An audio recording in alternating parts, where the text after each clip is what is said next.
The sun was just beginning to rise over the bustling city of Lagos, casting golden rays over Third Mainland Bridge as cars sped toward the island.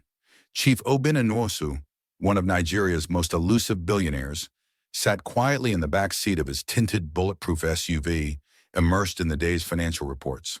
Obinna was the kind of man who could buy a building with a phone call, but hadn't spoken to his own family in years. The man who had built a conglomerate from the dusty streets of Ajagun to the glass towers of Victoria Island had long decided that emotions were distractions. But that morning was different.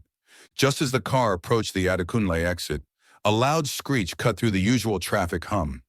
A Danfo bus had lost control, careened into a streetlight, and collided with a group of school children waiting to cross. In a rare moment of human impulse, Obinna jumped out of the SUV before his security detail could stop him. Amid the chaos, blood, and cries for help, he saw a small boy lying unconscious, barely breathing. Without hesitation, Obinna picked the child up with trembling hands and ordered his driver to take them to Lagoon Hospital. The boy, no more than 6 or 7, had curly hair matted with blood and a ripped school uniform with the name Daniel barely visible on his chest pocket. Something in the boy's face tugged at Obinna's heart, an ache he hadn't felt in decades. He brushed it off as concern for an innocent life. When they reached the hospital, Obinna left a blank check at the reception, instructed the doctors to do whatever it takes, and disappeared into the morning traffic. He didn't even leave a name. After all, he hadn't come to be a hero. He came to forget. Chidinma paced the hospital corridor with bare feet and red eyes, clutching her phone and whispering desperate prayers. She hadn't heard the full story yet, only that her son had been in a horrible accident on his way to school. When she finally saw Daniel lying still in the ICU bed, covered in tubes and machines, she broke down. She'd always feared Lagos traffic would steal him away one day, but not like this. Not this violently. A nurse approached and gently touched her shoulder. "Madam, your son was brought in by a good Samaritan. The man didn't leave a name, but he gave us funds to treat him privately." Chidinma blinked back tears, confused. A man? Who? None of her friends could afford even the taxi fare to get to this hospital, let alone a private ICU. And what kind of stranger would do something like that, especially in Lagos? As the doctors worked to stabilize Daniel, Chidinma was forced to wait. Her thoughts turned to the past she had tried so hard to bury, the one where a man with cold eyes and a charming smile had promised her the world, only to vanish when she became pregnant. Obinna, his name still burned in her chest like a betrayal that never healed. She never told him about the pregnancy. She couldn't. He was too powerful, too dangerous in the world he lived in. But now, with Daniel fighting for his life, she couldn't help but wonder about the man who brought him here. Was it fate? Or was the past knocking again? Back in his Ikoyi mansion, Obinna couldn't shake the image of the child's face from his mind. For a man who had trained himself to compartmentalize, to forget, and to move forward, this was unsettling. He told his assistant to cancel his morning meetings and poured himself a drink. Though it was only 10 a.m., he told himself it was just adrenaline, maybe guilt. Nothing more. Later that afternoon, he sent his driver back to the hospital with a care package: food, toiletries, toys, everything a child and a struggling parent might need. But he still didn't sign the card. He didn't want involvement. He just wanted to make sure the boy was okay. That was all. At least that's what he kept telling himself. Meanwhile, the hospital staff whispered about the mysterious donor. The nurses treated Chidinma and Daniel like VIPs, saying only that a very important man had covered all the bills. Chidinma tried to make sense of it. She started scanning every face that walked through the corridor, wondering if one might be him.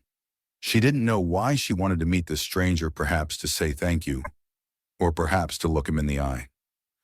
By the time Daniel opened his eyes 2 days later, weak but alive, the hospital erupted in quiet celebration. Chidinma cried again, but this time it was from relief. "Mommy," Daniel whispered, "where's the man who carried me? He said I would be okay." Her heart clenched. She wished she knew the answer. Obinna sent yet another anonymous gift this time, a storybook and a tablet with educational games. The nurse, confused, asked if he wanted to leave a contact number this time. He shook his head. Just make sure the boy uses it. And with that, he stepped into his car and vanished once more into Lagos' choked roads and honking madness. His assistant, Chica, grew suspicious. Chief, forgive me, but why are you so invested in this child? Obinna dismissed her, saying he owed the universe some balance. But in truth, he had started dreaming about a small child lately. A boy laughing in the compound of his childhood home in Enugu. Obinna hadn't spoken to his own family in years, not since his rise to wealth had turned him into a fortress. In the hospital, Chidima sat beside Daniel as he played with the tablet. She found a handwritten note tucked into the packaging. For the brave little warrior. You'll need this when you return to school. She traced the handwriting slowly. Something about it nagged at her memory. A certain boldness. A man she once knew who used to write her love notes in cursive, signed only with a dot. Her stomach dropped. No, it can't be. But the feeling wouldn't go away. Chidima decided she needed answers. She didn't believe in coincidences, not in Lagos. Not when the past had such a cruel way of sneaking into the present. The next morning, Chidima rose early and carefully drafted a handwritten letter. Her words were cautious but firm, weaving between gratitude and inquiry. She didn't mention names, only her son's situation and the feeling strong, undeniable, that the man who had saved Daniel might be someone from her past, someone who had left her with more than just memories. She closed the letter with a single line.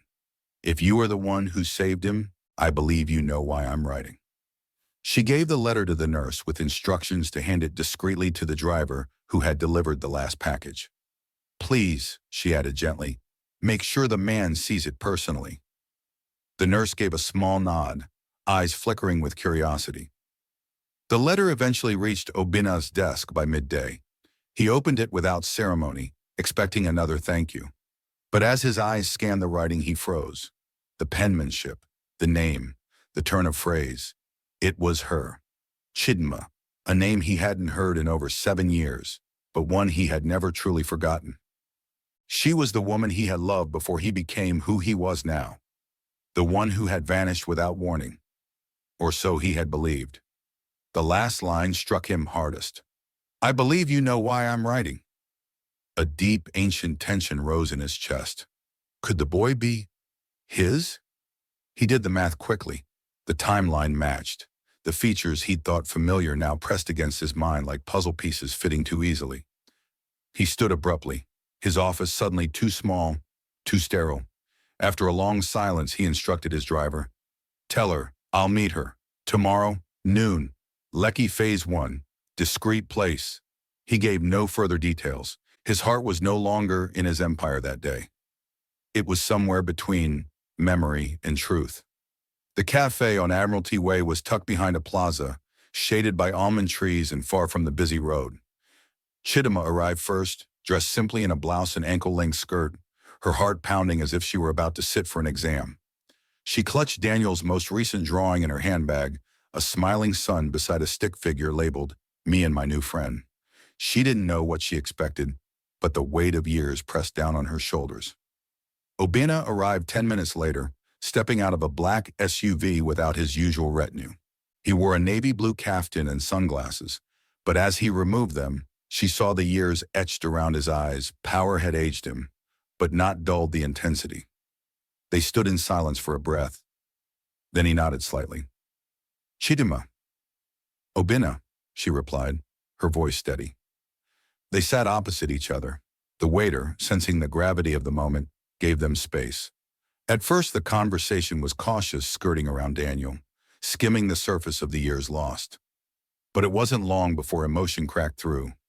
I tried to find you, Obinna said at last, his voice low. Back then, after you disappeared. Chidima laughed bitterly. You were married. Your wife called me. I left before I became a scandal. Silence stretched between them. Then she pulled out the drawing and passed it across. He doesn't know yet. Only that a man saved him. But he deserves to know more. Obinna studied the drawing, then looked up.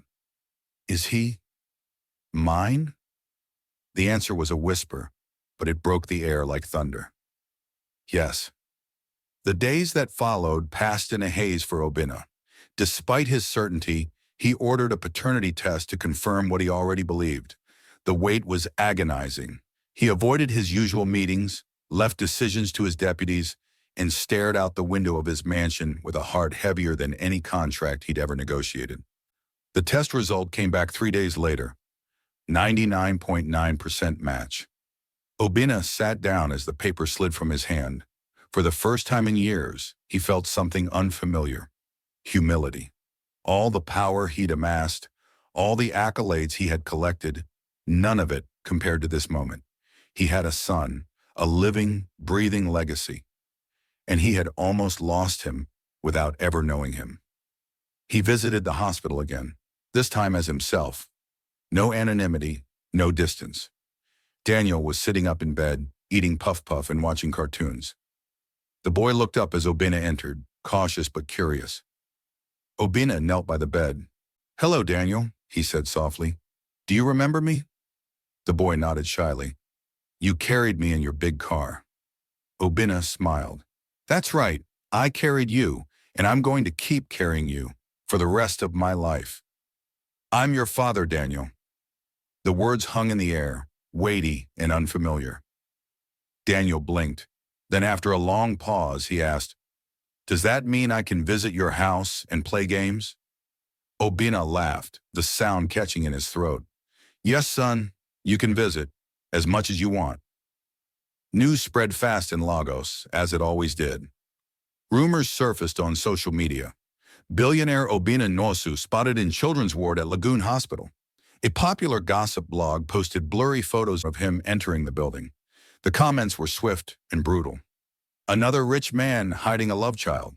See them now philanthropy to cover guilt." Obinna's board members were livid. His publicist advised him to deny everything. His ex-wife's lawyers threatened legal action, but he refused to hide. "Let them talk," he told Chika, his assistant. "They don't know the story. I owe no one an apology."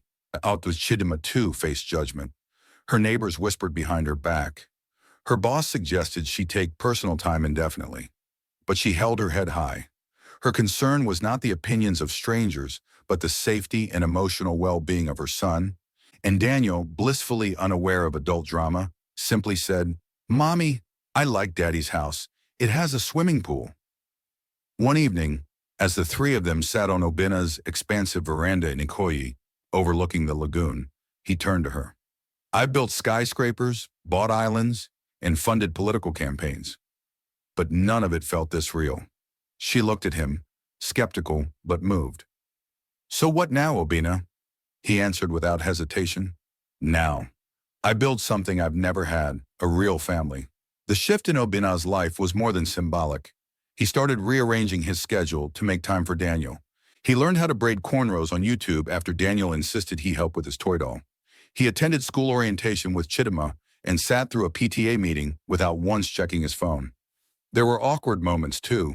He didn't know how to help with math homework or understand cartoons that involved singing animals.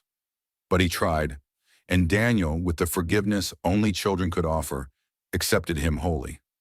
Chidima remained protective. She allowed visits but not overnights. She watched how Obinna spoke, moved, and handled pressure. When he grew too controlling, she reminded him, "He's not a project, he's a child." Obinna listened mostly. Sometimes his instincts betrayed him, especially when he felt the world threatening his new family. And through it all, a new bond formed not just between father and son, but between two people trying to rewrite the ending to a story that never had a proper beginning. Months passed. Daniel's scars healed. His laughter returned, louder than ever. Obinna announced his son publicly, not with a press release, but by holding his hand at a foundation launch event and saying, "This is my son, Daniel. He reminds me every day that life is more than what we own. It's who we love." The business world adjusted. Critics moved on to newer scandals. Chidima received job offers from NGOs and firms impressed by her dignity under scrutiny. She took one that allowed her to work remotely and be with Daniel more. Obinna supported her not out of guilt, but respect. One evening, as the sun set behind the Lagos Lagoon, Daniel sat between his parents on the same veranda. Daddy, he asked, can we tell our story to other kids so they won't be afraid if they don't know their daddy too? Obina looked at Chidima. She nodded. Yes, son, Obina replied. We will tell it, loud and proud. And so, in the heart of Nigeria's loudest city, a billionaire, a mother, and a boy stitched together a new legacy. Not one of wealth, but of love reclaimed. The end. What's your take on Blood in the Dust? Did the story move you, surprise you, or spark any thoughts about fate, forgiveness, or family? We'd love to hear your thoughts. Drop a comment, or let us know what you'd do if you were in Obina or Chidima's shoes. Like, share, and follow for more powerful stories rooted in African settings. Your feedback helps bring more voices and stories to life.